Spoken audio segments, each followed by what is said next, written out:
Kemudian yang kedua, wa'udzubika min adzabil qabr.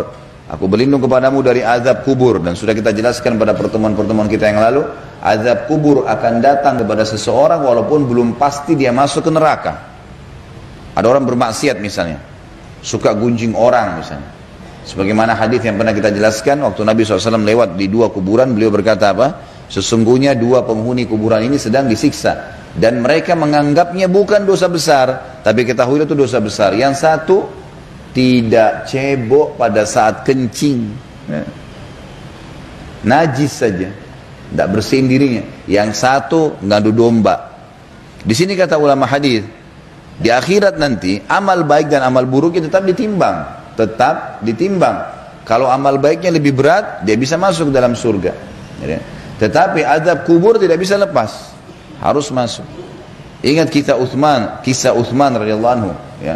Utsman bin Affan yang mulia, beliau radhiyallahu anhu pernah menangis waktu membaca ayat tentang kuburan. Kemudian orang-orang berdatang sampai pingsan, dibangunkan, istrinya suruh panggil para sahabat Nabi masih hidup. Coba lihat Utsman, ada apa nih?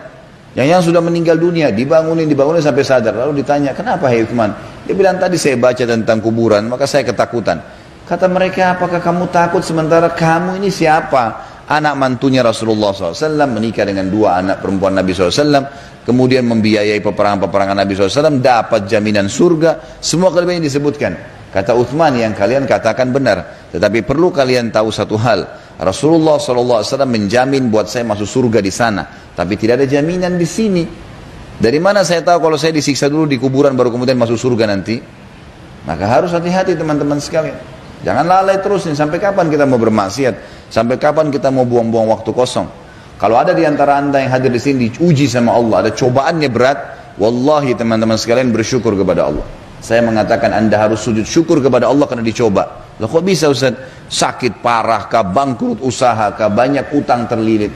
Kenapa? Karena ulama, cobaan itu adalah kasih sayang Allah kepada dia. Karena dengan cobaan tidak ada waktu bermaksiat. Gak ada waktu bermaksiat. Mana ada orang kalau stroke diajak ke diskotik bisa? Nggak mungkin.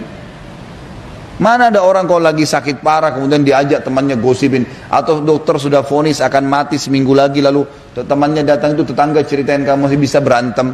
Nggak ada. Orang kalau lagi diuji sama Allah itu waktunya sibuk dengan bagaimana memecahkan permasalahannya. Dan pada saat dia ikhlas, dia kembali kepada agama, dia akan dapat jalan keluar. Dia tahu itu adalah peninggian derajatnya, pengampunan dosanya, maka dia dapat manfaat yang sangat besar. Dia dapat manfaat yang besar. Jadi bersyukur kalau datang cobaan sebenarnya. Karena cobaan itu akan menyibukkan kita dan akan memangkas panjang sekali umur kita. Yang dikhawatirkan justru kalau tidak ada cobaan ini kita malah habiskan dalam kemaksiatan kepada Allah. Dan akan ada konsekuensi pembersihan. Dosa seperti segelas racun. Anda tahu itu racun atau tidak, tetap berefek. Jangan bilang gak ada efeknya. Sekecil apapun. Bahkan ulama mengatakan dosa yang tidak disengaja saja masih dibersihkan oleh Allah Subhanahu wa taala. Kalau kita wudu dijatuhkan oleh Allah, kalau kita sholat dijatuhkan, kalau berbuat amal soleh dijatuhkan. Bahkan terkadang Allah bersihkan dengan penyakit-penyakit. Makna daripada hadis riwayat Imam Muslim, kata Nabi SAW, tidak ada yang menimpa seorang muslim dari capek, letih, gangguan orang, bahkan duri yang menusuk tubuhnya, kecuali jadi pengampunan dosa-dosanya, gitu kan. Jadi memang ada pembersihan tuh. Yang penting adalah Bapak Ibu sekalian, pertanyakan diri anda, kalau sudah mulai digoda syaitan berbuat dosa, apa manfaatnya buat saya?